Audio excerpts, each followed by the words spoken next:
Après 6 journées d'audience, Patrick Postillon arrive imperturbable au palais de justice.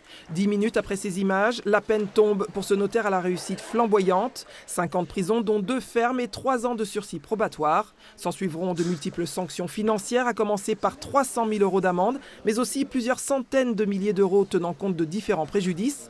De nombreux biens sur la Côte d'Azur et à Paris sont également confisqués.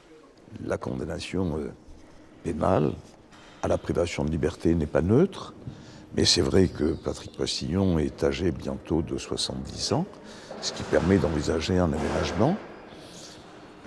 La peine complémentaire de confiscation n'est pas neutre non plus. Il faut examiner tout cela au regard de la gravité des faits reprochés ou de la gravité alléguée des faits reprochés, qui pour partie n'ont pas été contestés.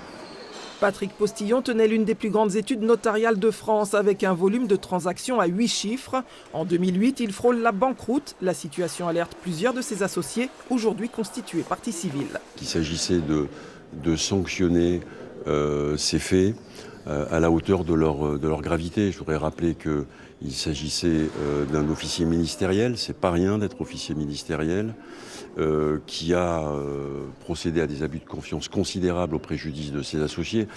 Monsieur Postillon, malheureusement, et pour les associés, et pour lui aussi, s'est livré pendant des années à un pillage de l'étude qu'il avait lui-même créée. Voilà les conséquences, elles étaient attendues, elles sont lourdes, mais elles ne me surprennent pas.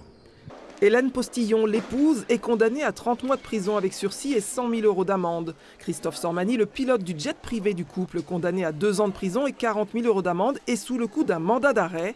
Patrick Postillon, lui, écope en prime de 10 ans d'interdiction d'exercer. Il a 10 jours pour faire appel.